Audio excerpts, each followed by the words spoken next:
로마서 7장 13절에서 20절입니다. 제가 봉독하겠습니다.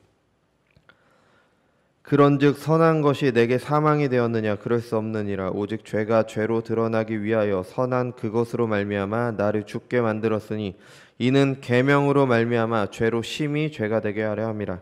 우리가 율법은 신령한 줄 알거니와 나는 육신에 속하여 죄 아래 팔렸도다. 내가 행하는 것을 내가 알지 못하노니 도리어 내가 원하는 것을 행하지 아니하고 도리어 미워하는 것을 행함이라. 만일 내가 원하지 아니하는 그것을 행하면 내가 이로써 율법이 선한 것을 시인하노니 이제는 그것을 행하는 자가 내가 아니요 내 속에 거하는 죄니라. 내 속에 곧 내 육신에 선한 것이 거하지 아니하는 줄을 아노니 원함이 내게 있으나 선을 행하는 것은 없노라. 내가 원하는 바 선은 행하지 아니하고 도리어 원하지 아니하는 바 악을 행하는도다. 만일 내가 원하지 아니하는 그것을 하면 이를 행하는 자는 내가 아니요 내 속에 거하는 죄니라. 아멘. 기도하겠습니다. 거룩하고 존귀하신 주님, 은혜와 사랑을 감사드립니다. 오늘도 공예배로 하나님께 영광 돌릴 수 있는 자리로 우리를 불러주신 은혜 감사드립니다. 이 시간 주님의 말씀 듣는 시간입니다. 우리 안에 계신 성령께서 함께 하셔서 듣는 말씀 가운데 하나님의 음성을 듣는 그런 시간 될 수 있도록 인도하여 주옵소서. 감사드리며 사랑이 많으신 예수님의 이름으로 기도드렸습니다. 아멘. 이제 얼마 전 뉴스에 한 고등학생이 시험지를 몰래 가져다가 고등학교 내내 전교 1등 했다는 기사를 봤습니다. 그래서 성적을 굉장히 중요하게 생각하는 우리나라이기 때문에 아주 충격적인 사건이었죠. 그래서 정확히는 모르겠지만 아마 이 학생의 부모님들이 그렇게 하라고 했겠죠. 학생 혼자서 이런 일을 계획하거나 그렇게 하지는 않았을 겁니다. 왜 이런 일을 했을까요? 이거는 분명히 잘못된 일인데 이건 도대체 왜 이런 일을 했을까요? 여러 가지 이유가 있겠지만 과정보다는 결과를 중요하게 생각하기 때문입니다. 그러니까 어떻게 해서든지 좋은 성적을 얻고 좋은 대학만 가면 된다. 그러니까 어떻게는 상관이 없는 겁니다. 결과만 있으면 되는 거죠. 이게 잘못됐다는 건 우리는 누구나 다 알고 있어요. 어떻게 해도 중요하다는 거 다 알고 있잖아요. 근데 세상에서도 결과보다 과정이 더 중요하다 이런 말 합니다. 그죠? 하지만 정작 사람들은 결과에만 관심을 둡니다. 만약에 우리에게 이런 기회가 있다고 생각을 해보세요. 법적으로 전혀 문제되지도 않고 도덕적인 문제도 상관없다고 생각을 해봅시다. 우리 아이들에게 이런 기회를 주지 않겠습니까? 쉽게 점수를 얻을 수 있는 기회인데 모르겠죠. 이것이 옳지 못한 일이고 법적으로 처벌받을 일이고 이런 둘째치고 이 생각만으로 잘못된 겁니다. 이게 법적으로 아무런 책임이 없다고 해도 이거는 잘못된 겁니다. 이 아이의 실력에는 관심이 없고 점수에만 관심이 있는 거잖아요. 이렇게 좋은 점수를 받아서 좋은 대학에 가면은 그 대학에서 적응할 수 있겠습니까? 실력은 없는데 점수만 높으면은 제대로 공부할 수 있겠습니까? 물론 점수로 실력을 평가받는 거기 때문에 시험 점수 중요하죠. 근데 실력이 없이 점수만 잘 받으려는 것은 과정보다 결과를 더 중요시하는 거고요. 과정이 없으면 실력이 없기 때문에 이건 소용이 없는 겁니다. 예배도 마찬가지입니다. 예배를 드렸다가 중요한 게 아닙니다. 어떻게 드렸냐가 중요한 겁니다. 우리가 다음 주에 예배에서 볼 때 살피겠지만 예배는 예배 시간에만 드리는 게 아니라 예배 시간에 들어오기 전부터 전날부터 예배를 준비하면서 시작이 되는 겁니다. 어떻게 예배를 준비하고 아침에 어떻게 일어났으며 어떤 마음으로 예배 자리에 오고 예배 이 과정 중에 어떻게 참여하냐, 이게 중요한 거지 예배를 드렸냐 안 드렸냐. 물론 그것도 중요하죠. 그것도 감사한 일이죠. 하지만 더 중요한 건 과정입니다. 과정. 결과만 중요시하는 이 사고방식은 잘하면은 불법적으로 돈을 버는 데까지 가게 되는 거죠. 아니, 사람들이 왜 사기를 쳐요? 어떻게 해서든 돈만 벌면 된다고 생각하니까 사기를 치는 거잖아요. 이렇게 자란 아이들, 이렇게 자라서 좋은 대학에 가서 그렇게 했다고 해보세요.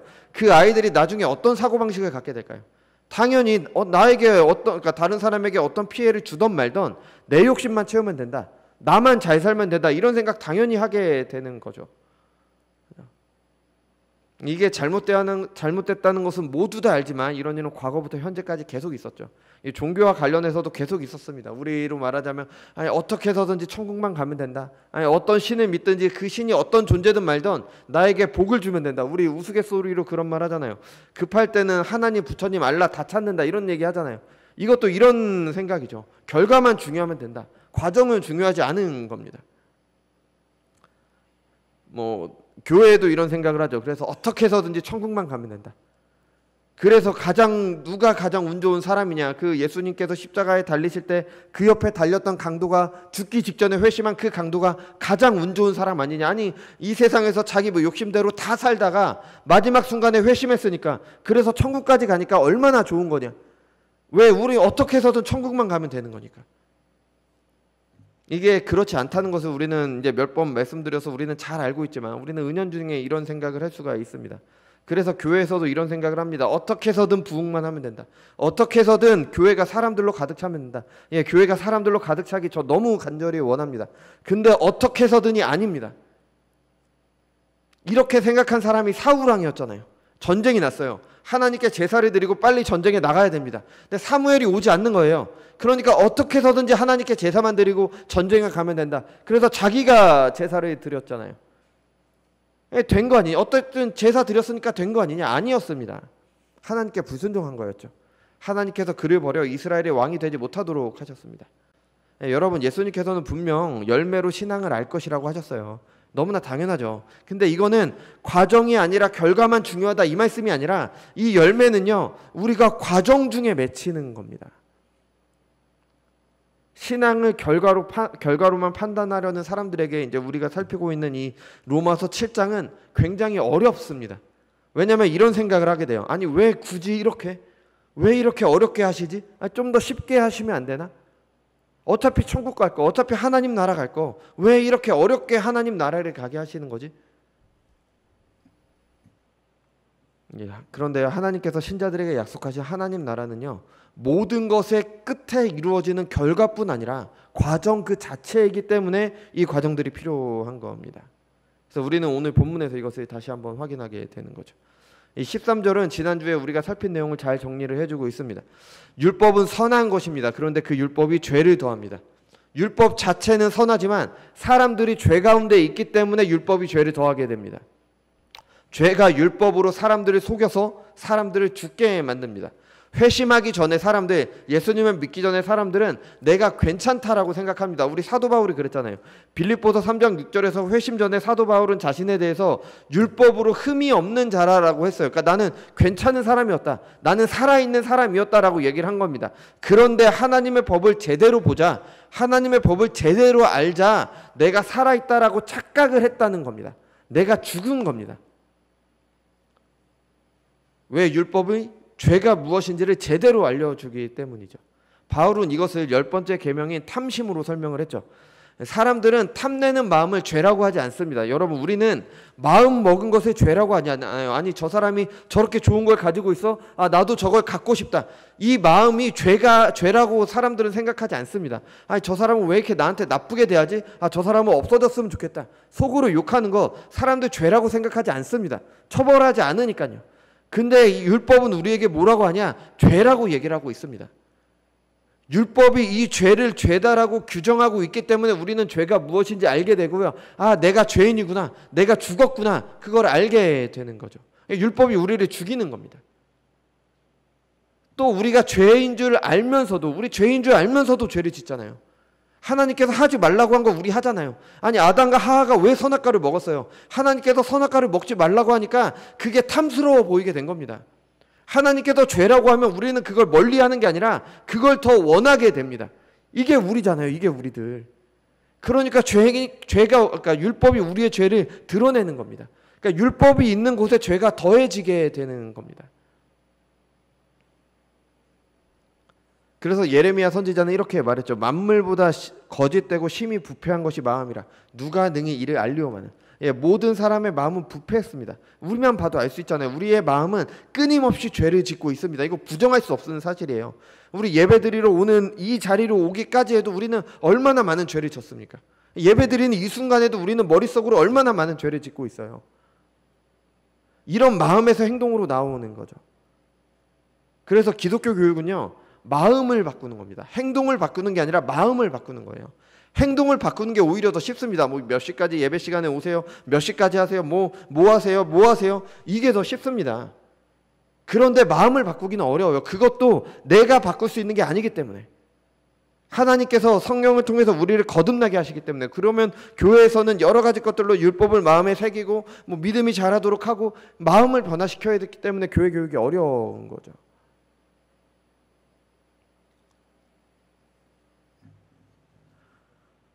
이것이 뭐 마음에서부터 하나님을 경외하고 마음에서부터 선을 사랑하도록 해야 되는 겁니다. 이것이 제대로 이루어지지 않는 사회의 모습이 우리나라가 아주 잘 보여주고 있죠. 아니, 높으신 분들, 그 의사나 판검사, 무슨 장관을 하려는 분들 보면은 정말 죄가 많잖아요. 아니, 누구 한 사람 죄가 없는 사람이 없습니다. 아니, 뭐 저처럼 못난 사람은 뭐 그렇다고 치더라도 좀 그런 높은 수준이라고 얘기하잖아요. 좀 많이 배우시고 뭐 좀 이런 분들이잖아요. 그런 분들이라면 조금 더 우리처럼 이렇게 평범한 우리들보다 좀 더 도덕적이어야 되고 조금 더 그래야 되지 않습니까? 근데 전혀 그렇지 않잖아요. 왜 그럴까요? 그분들은 일이 소명이 아니라 출세의 도구이기 때문에, 마음으로부터 하나님을 사랑하고 이웃을 사랑하지 않기 때문에 이런 결과가 나오게 되는 거죠. 세상은 아니 내가 내 행복을 위해서 이렇게 산다는데 이거 내 자유 아니냐, 내가 범죄를 저지른 것도 아니고 아니, 괜찮은 거 아니냐. 근데 율법은 그것을 죄라고 하고 있는 겁니다. 하나님을 사랑하지 않고 이웃을 사랑하지 않는 것은 중립적인 게 아니라 그 자체로 죄입니다. 이처럼 율법은 죄가 무엇인지를 우리에게 알려주는 겁니다. 그 율법이 있는 곳에 죄가 더해지게 됩니다. 그렇지만 율법은 그 자체로는 죄가 아닙니다. 율법은 선한 것이지만 사람들이 죄 가운데 있기 때문에 죄가 속여서 사람들을 죽도록 만드는 겁니다. 물론 하나님께서는 그것마저도 그리스도께로 죄인들을 이끄시는, 심령이 가난한 사람이 되도록 하시는 도구로 사용합니다. 그렇지만 율법을 통해 죄가 사람이 죽이는 것은 분명한 거죠. 오늘 본문은 이런 율법의 이런 역할을 통해서 자신의 죄를 알게 된 사람에 대해서 말을 해줍니다. 근데 저는 개인적으로 이게 신학적인 논쟁이 굉장히 많이 있는 부분이에요. 근데 저는 개인적으로 오늘 본문이 하나도 어렵지 않습니다. 왜냐하면 제가 늘 겪는 갈등이기 때문에. 그런데 교회사 가운데 이 본문 때문에 크게 이제 세 가지 신학 방향이 나왔습니다. 그리고 그 영향은 아주 크기 때문에 뭐 길게는 아니고 간단히만 말씀드리도록 하겠습니다. 어떤 사람들은 이 본문에 등장하는 나가 있잖아요. 내가 원함은 있는데 행하지 못하는 내가 있습니다. 그래서 이 사람을 불신자로 봅니다. 바울이 6장에서부터 계속 말한 게 그거였잖아요. 신자는 죄의 지배에서 벗어나 의의 지배 아래 있는 사람이었다. 그런데 14절에서는 나는 육신에 속하여 죄 아래 팔렸도다라고 말을 하고 있습니다. 마치 그러니까 내가 내 마음과 상관없이 죄를 짓는다라고 계속해서 말을 하고 있잖아요. 그러니까 이 사람은 죄의 지배 아래 있는 사람, 거듭나기 전 불신자다라고 생각하는데 그렇지 않습니다. 뭐 이거는 그렇게 생각할 수도 있지, 이런 문제가 아닙니다. 왜냐하면 이거에 따라서 우리의 신앙이 결정되기 때문에 굉장히 중요한 문제입니다. 그러니까 본문을 불신자라고 생각하는 사람은요, 회심하기 전에, 거듭나기 전 사람들도 하나님의 법을 즐거워하고 그 법을 지키고 싶어 할 수 있다라고 생각을 하는 겁니다. 그러니까 이 사람에게 지금 원함이 있는 거잖아요. 하나님의 법을 행하고자 하는 원함이 있는 겁니다. 근데 불신자는 이럴 수가 없어요. 하나님을 향한 열망이 없습니다. 모든 사람은 죄인이기 때문에 누구도 스스로 하나님을 찾을 수도 없고요. 누구도 그의 법을 즐거워할 수도 없습니다. 모든 사람은 하나님의 법을 거역합니다. 죄를 사랑합니다. 이게 뭐가 그리 중요하냐, 그냥 예수님만 믿으면 되는 거 아니냐, 그렇게 단순한 문제가 아닙니다. 스스로 하나님을 찾을 수 있다라고 하고 스스로 하나님의 법을 사랑할 수 있다라는 생각은 결국 내가 스스로 나를 구원할 수 있다라는 생각과 연결이 된 거예요. 하나님께서 구원의 길을 열어두셨으니까 이제 내가 그것을 이렇게 믿음으로 가져오기만 하면 내가 구원받는다. 이게 맞는 말 같지만 아니라는 겁니다. 내가 구원을 선택하는 게 아니에요. 하나님께서 내게 구원을 주시는 겁니다. 믿음은 그 구원을 받는 통로죠. 믿음으로 내가 받아내는 게 아니라 하나님께서 주시는 것을 믿음으로 받는 통로일 뿐인 겁니다. 그래서 만약에 이렇게 믿는 사람들이 있으면 내가 믿어서 그것을 받자, 이런 사람이 있으면 내가 그 길을 선택하기 위해 노력하자. 우리 열심히 신앙생활해서 구원을 받아야 돼. 열심히 신앙생활해서 하나님의 은혜를 받아야 돼. 하나님의 은혜를 얻어내야 돼. 여러분, 이 말 얼마나 이해하기 쉽고 얼마나 할 게 있는 것처럼 보여요. 난 예배 잘 드리면 구원받는 거고, 봉사 잘하면 구원받는 거고, 헌금 잘하면 구원받는 거고, 얼마나 편하고 좋습니까? 근데 그게 아니라니까요. 하나님께서 창세 전에 구원할 자들을 택하셨습니다. 택하신 자들을 속죄하시기 위해서 예수님께서 십자가에 달려 돌아가셨습니다. 그리고 그 구원은 성령의 일하심을 통해 택하신 자들에게 반드시 전해지는 겁니다. 하나님께서 나를 구원하고 싶은데 내가 그 구원을 선택하기만 기다리고 계신 게 아니라 하나님께서 저항할 수 없는 은혜를 나에게 부어주심으로 나를 구원하시는 겁니다.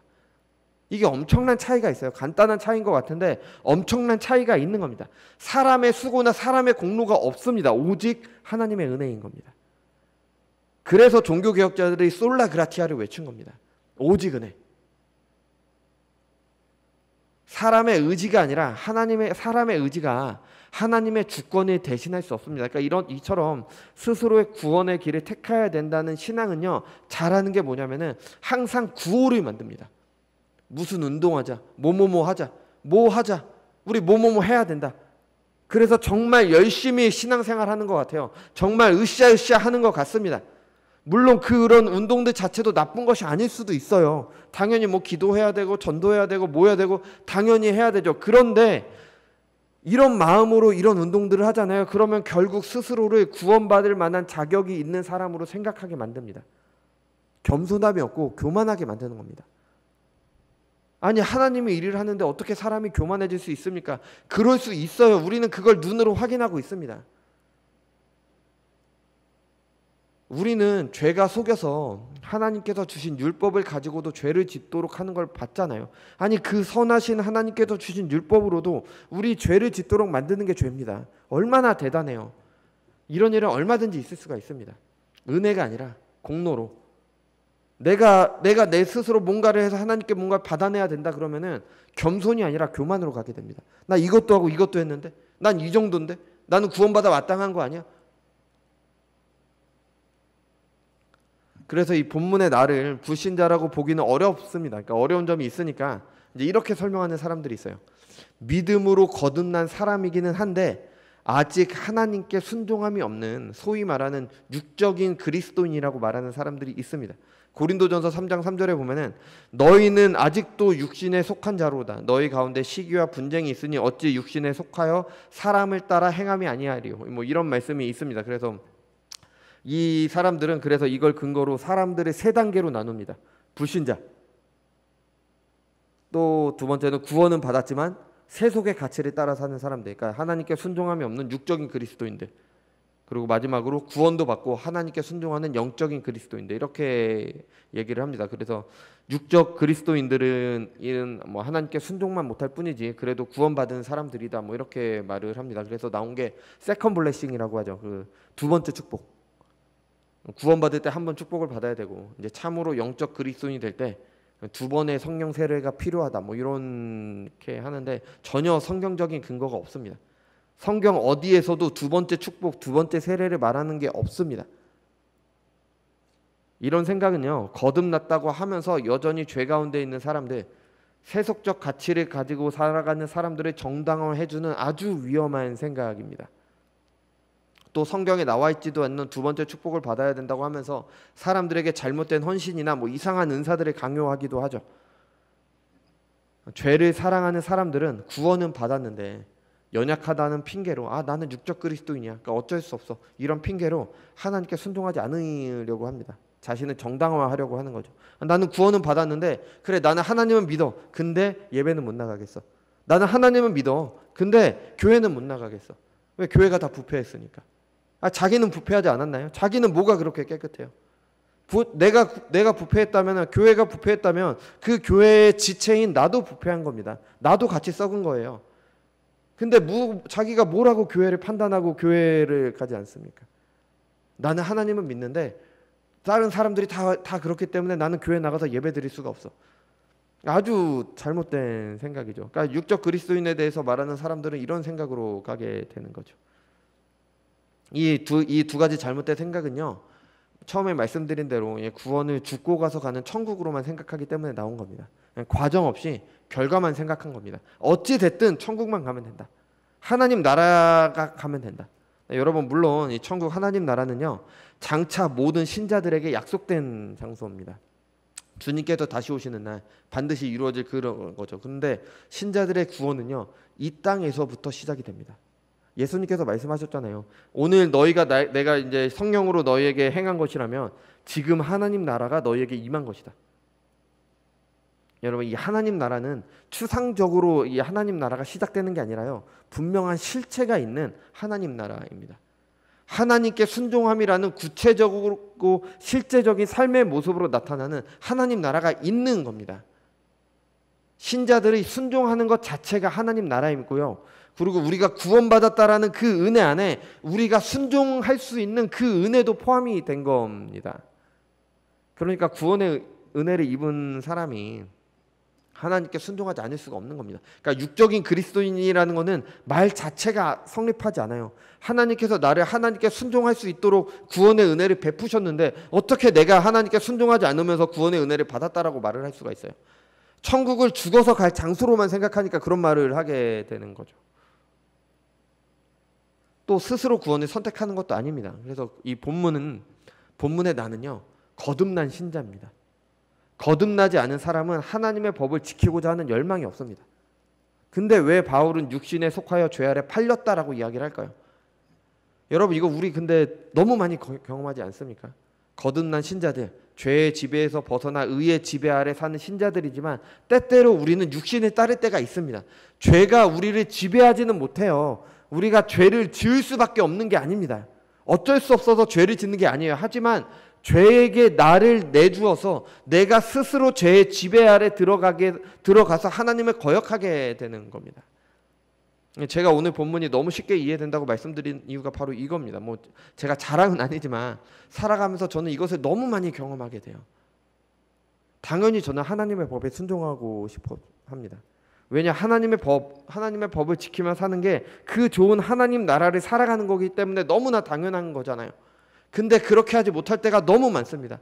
내가 원하는 바 선은 행하지 않고 악을 행하는 것을 경험하게 됩니다. 여러분 어떠십니까?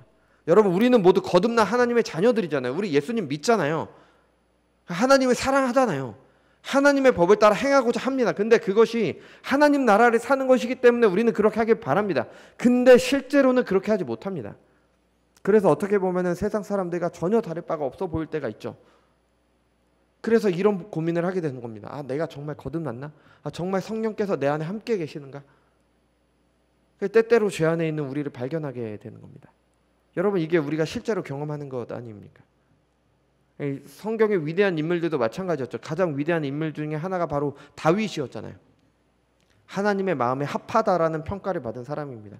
골리앗과 싸울 때 얼마나 대단했어요. 하나님의 마음을 정말 잘 알고 행했잖아요. 다윗이 회심한 사람, 거듭난 사람이라는 것은 의심할 여지가 없습니다. 그랬던 그가 부하의 아내를 탐합니다. 불륜을 저지르고 그것을 숨기기 위해 부하를 죽이죠. 아니, 거듭난 사람, 하나님의 마음을 합하다는 그 평가받은 사람이 어떻게 이럴 수 있을까요? 죄에게 자신을 내주었기 때문입니다. 그런 불신자들과 신자들이 차이가 없는 거 아니냐? 아니, 둘 다 똑같이 언제든지 죄를 지을 수 있는데 무슨 차이가 있고 무슨 하나님 나라를 살고 무슨 죄의 지배가 아니라 의의 지배를 받는 거냐? 결정적인 차이가 있습니다. 어떤 차이냐? 여러분, 어떤 노예가 있다고 생각을 해보세요. 노예가 있습니다. 이 사람은 평생을 노예로 살았습니다. 그래서 주인의 말이 전부인 줄 알고 주인의 말이라면 무조건 따랐습니다. 전혀 거부감이 없었죠. 근데 어느 날 모든 사람들이 다 노예처럼 살지는 않는다라는 걸 알게 됐어요. 아, 노예처럼 사는 게 정상이 아니구나. 그거를 알게 됐습니다. 자신의 생각이 생겼고 무엇이 옳고 나쁜지를 알게 됐습니다. 그러면은 주인이 명령을 해도 그 명령을 판단하게 되죠. 이게 옳고 그른지를 판단하게 됩니다. 그래서 부당하다면 저항하게 되는 거죠. 여러분, 이게 신자들입니다. 이게 신자들. 죄의 노예인 사람들은요, 죄에 거부감이 없어요. 저항하지 않습니다. 그렇게 사는 게 당연한 거예요. 아무런 생각 없이 살아갑니다. 그게 옳고 그른지는 생각하지 않습니다. 그냥 다 그렇게 살아가니까 그냥 살아갑니다. 근데 신자들은 아니에요. 저항합니다. 이게 죄라면은 저항하게 됩니다. 이것이 신자들입니다. 이것이 신자들. 그래서 기독교가 들어간 곳에서는 이런 저항이 일어나게 되는 겁니다. 그래서 교회가 권력의 핍박을 받아, 교회가 처음 어느 나라에 들어가면 교회의 핍박을, 그러니까 정부의 핍박을 받게 되는 이유가 바로 그거예요. 저항을 하게 되니까. 죄를 짓지 않으려고 하게 되는 거니까요. 그러다가 그 노예에게 주인이 가서 유혹을 합니다. 너 내 말 잘 들으면 내가 이것도 해주고 저것도 해주고 이렇게 해줄 테니까 좀 이렇게 잘해야 돼. 이렇게 다독이죠. 그러면 그 말에 속아서 넘어가서 다시 주인의 부당한 명령에 따를 때도 있습니다. 하지만 한번 그렇게 생각이 트인 노예는 다시 저항을 하게 되는 겁니다. 여러분, 이게 신자들입니다. 이게 신자들. 죄에 저항할 수 있게 된 신자들. 때로는 죄에 속아서 죄를 지을 수도 있습니다. 그렇지만 그것에 저항하는 겁니다. 제가 부부간의 문제를 다룬 프로그램을 얼핏 보게 됐는데 그 부부 중에 이제 남편이 도박에 중독이 됐습니다. 그래서 그 가정에 대한 내용이 나오는데 이 남편분이 참 저는 굉장히 이상했습니다. 그 남편분이 자신이 나는 그래도 합리적인 사람이다라고 말을 하고 싶어하는 것 같아요. 자신이 도박 중독이라는 걸 알고 있어요. 나는 도박에 중독됐어요. 이렇게 얘기를 합니다. 내가 잘못됐다는 거 알아요. 이렇게 얘기를 해요. 그런데 도박을 끊을 생각은 전혀 없습니다. 도박을 너무 사랑하죠. 말로는 잘못됐다고 말하는데 진짜 잘못됐다고 생각하지는 않습니다. 그냥 나도 제정신이 박힌 사람이라고 말하고 싶은 것처럼 내가 죄인이라는 거 알아요. 내가 도박에 중독됐다는 거 압니다. 근데 나는 그것을 끊기 싫어요. 여러분, 이게 바로 죄인들입니다. 이게 죄인들. 죄에 대해서 전혀 거리낌이 없습니다. 갈등이 없어요. 죄를 사랑하기 때문에 죄를 짓습니다. 근데 신자들은 아닙니다. 고민을 하죠. 무엇이 죄인지를 알기 때문에 고민합니다. 하나님을 사랑하기 때문에 하나님의 뜻 옳은 것을 행하고자 합니다. 그래서 자신을 지배했던 죄와 싸우는 겁니다. 이게 바로 신자들이 하는 영적 전쟁인 겁니다.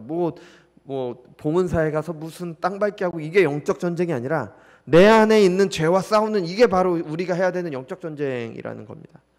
오늘 본문 읽어보십시오. 그리고 다음 주에 이어지는 본문도 읽어보십시오. 바울이 얼마나 고통스러워하고 있습니까?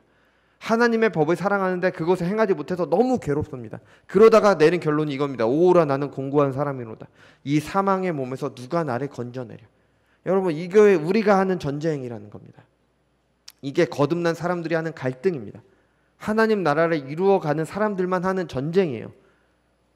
거듭나지 않은 사람들도 때로는 이제 본능적으로 죄를 피하기도 합니다. 양심이 어느 정도 있기 때문에 또 사회에 법이 있고 그 법을 어기면은 나에게 어떤 피해가 온다는 걸 알기 때문에 죄를 피하기도 합니다. 하지만 결국에 나의 행복을 위해서라면은 죄를 합리화하면서 죄를 범합니다. 법의 테두리 안에서 처벌받지 않은 선에서 교묘하게 법을 이용해서 죄를 범하는 겁니다. 빌라왕이라는 이런 사람들이 있잖아요. 그 전세 사기를 쳤잖아요. 얼마나 절박한 사람들의 필요를 자기 이익의 도구로 삼는 아주 악한 사람들이죠. 이런 사람들의 삶은요, 말 그대로 죄 위에다가 삶을 건설한 겁니다. 내가 다른 사람의 것을 빼앗아서 내 삶을 건설을 한 거잖아요. 그죠? 이처럼 평소에는 잘 모를 수 있습니다. 근데 결정적인 순간에 드러난다니까요. 나를 위해서 사는 사람들은 정말 죄를 사랑하고 죄를 거리낌 없이 짓습니다. 그 죄 위에 내 삶을 쌓아갑니다. 근데 신자들은 아닙니다. 거듭난 신자들은 하나님을 사랑합니다. 죄를 가지고 삶을 만들어가지 않아요. 오히려 그렇게 쌓아온 내 삶을 부인하게 되는 겁니다. 삭개오가 그랬잖아요. 삭개오 얼마나 돈을 좋아하는 사람이에요. 근데 그랬던 사람이 회심하고 나자 그거 가지고 내가 잘못됐다는 걸 알고 내가 죄지었던 사람들에게 다 돌려줬잖아요. 율법에 따라서 돌려줬잖아요. 죄 위에 쌓은 내 삶을 부정하는 겁니다. 그래서 그리스도를 믿는 사람들은 자기를 부인하게 될 수밖에 없는 겁니다. 왜냐하면 이전의 삶이 모두 다 죄였으니까. 바울이 그랬잖아요. 이전에 내가 자랑으로 여겼던 것을 이제는 배설물로 여겼잖아요. 죄 위에 건설했던 거니까요. 또 하나님을 사랑하기 때문에 하나님께 순종하고자 하는 열망이 있습니다. 이 열망이 있는 사람들은 딱 문자에 나오는 그것만 지키지 않아요. 살인하지 말라고 해서 살인하지 않았다. 그게 율법을 다 지킨 게 아니었잖아요. 하나님을 사랑하는 사람들은요, 정말 하나님의 뜻대로 행하기 위해서 내가 모든 것을 다 합니다. 그래서 행동의 변화보다 훨씬 더 어려워요.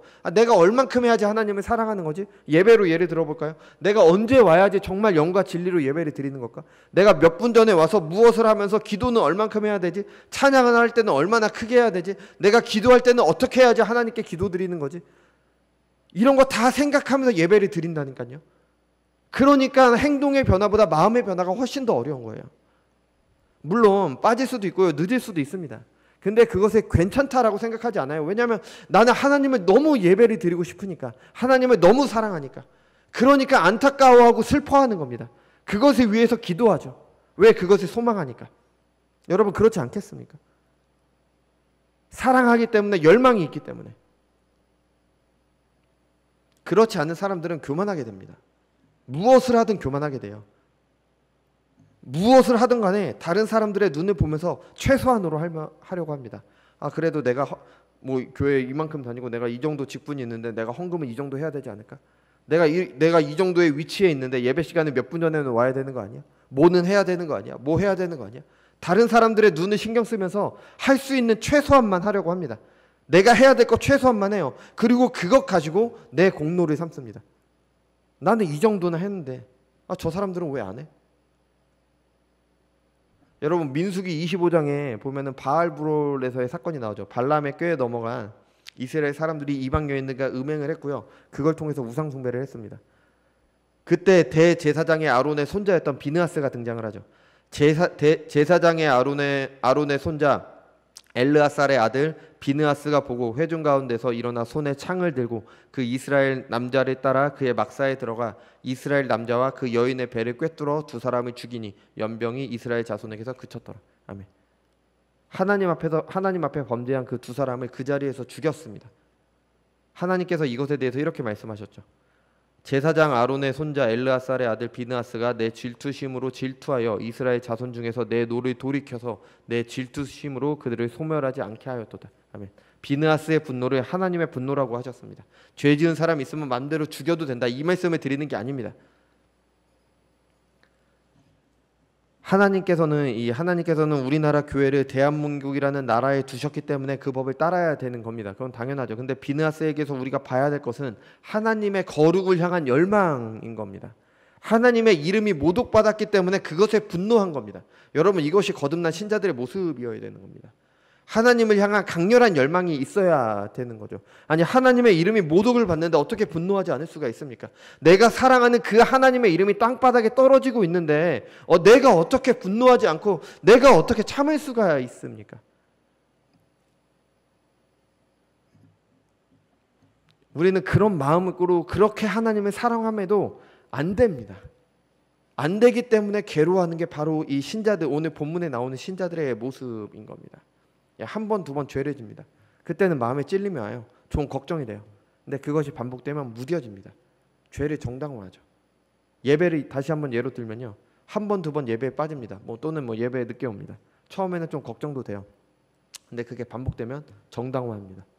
예배에 가지 않아도 나는 집에서 예배를 드릴 수 있으니까. 요즘 인터넷으로 그렇게 하잖아요. 난 집에서 기도도 하고 찬양도 하고 설교도 듣고 하니까. 일이 있으니까 이 정도 늦는 것은 괜찮아.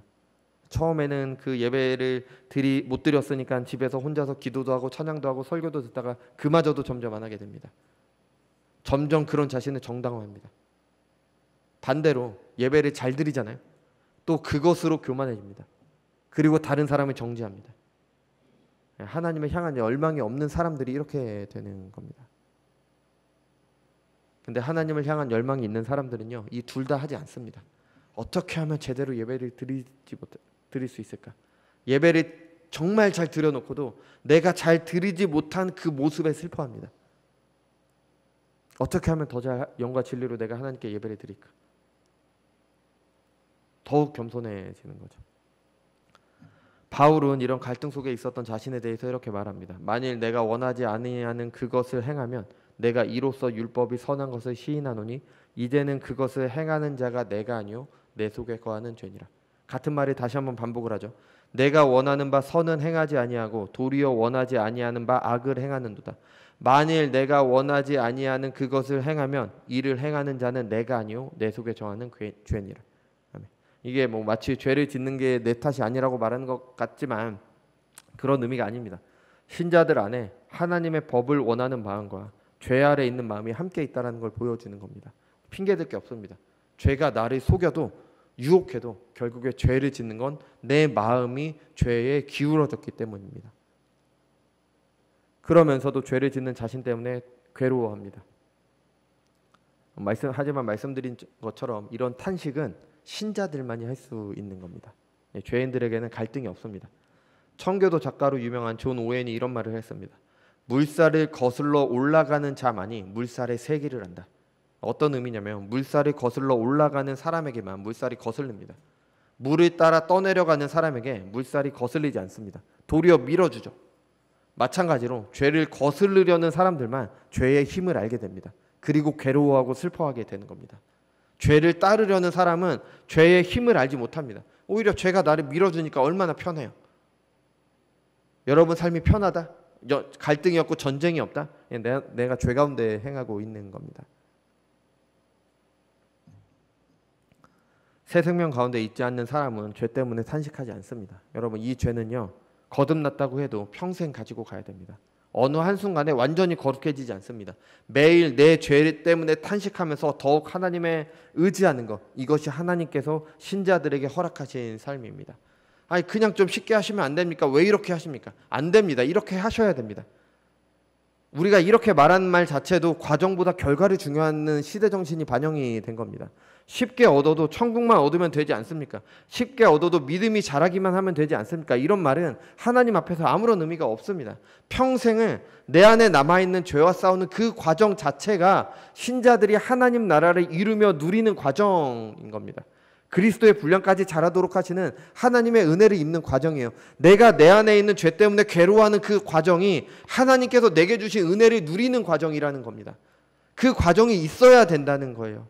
내가 하나님께 점점 내가 내 스스로 내가 자발적으로 하나님의 법을 사랑하고 하나님께 순종함으로 내가 내 믿음이 자라가는 그 과정이 내가 하나님께 은혜를 입는 과정이라는 겁니다. 이 결과만 중요하게 생각하는 사람들, 천국만 가면 된다라고 생각하는 사람들은 절대 이해할 수 없습니다. 그러니까 불신자가 하나님을 찾을 수 있다, 육적 그리스도인이다 이런 주장을 하게 되는 거죠. 그렇지 않습니다. 의의 지배 아래 있으면서도 죄에게 마음이 기울어져서 죄 아래로 들어가는 나를 보면서 죄가 얼마나 무서운지를 알게 됩니다. 그 죄에서 구원하신 그리스도의 은혜를 더욱 깊이 묵상하면서 감사하게 됩니다. 여러분 이런 묵상과 감사가 있습니까? 우리가 죄가 얼마나 무서운지를 알고 내가 그 죄에서 나를 구원하신 그리스도의 은혜를 더욱 묵상하고 더욱 감사하는 그런 모습이 우리 가운데 있습니까? 그게 없다면 우리는 교만한 겁니다. 내가 괜찮다라고 착각하고 있는 거예요. 참으로 거듭난 신자라면 교만할 수가 없는 거예요. 왜? 맨날 죄한테 지는 나를 보게 되는 거니까. 반대로 스스로 도덕적으로 살려는 사람들은 그 안에 교만이 들어갈 수밖에 없습니다. 내가 선행을 행했잖아요. 선행 행한 것을 자랑으로 삼습니다. 다른 사람 모르게 선을 행했다. 나는 다른 사람 모르게 선을 행하네. 나를 높이게 됩니다. 진리를 바로 알고 있습니다. 그것으로 자랑하고 다른 사람을 비웃습니다. 진리를 따라 행합니다. 그의 행함을 자랑하고 믿음이 연약한 형제들과 불신자들을 정죄합니다. 교회에서 열심히 봉사합니다. 그 봉사가 자랑이 됩니다. 나처럼 하지 않는 다른 사람을 정죄합니다. 다른 사람들 몰래 교회에서 봉사합니다. 이렇게 믿음이 대단한 그게 나의 자랑이 됩니다. 여러분 이게 너무 맞는 말 아닙니까? 사람은 그렇게 하기 싫어도 어느 순간에 그렇게 됩니다. 저도 마찬가지죠. 하지만 신자들은 자신 안에 있는 죄를 보게 됩니다. 그 죄에게 지는 자신을 발견하게 됩니다. 그래서 겸손해집니다. 만약 이런 과정이 없으면 교만해질 게 뻔합니다. 그래서 하나님께서는 우리에게 이런 과정을 통해서 우리를 구원하시게 되는 겁니다. 여러분 하나님께서는요 우리를 사랑하십니다. 하나님께서는 못하실 일이 없고 모르시는 것도 없으면서 그 무엇도 하나님의 뜻을 꺾도록 하지 못합니다. 그런 분께서 우리를 사랑하십니다. 그 사랑하시는 그분께서 우리에게 허락하신 영적 전쟁입니다. 당연히 우리의 유익을 위해서입니다. 우리를 겸손하도록 하시기 위함입니다.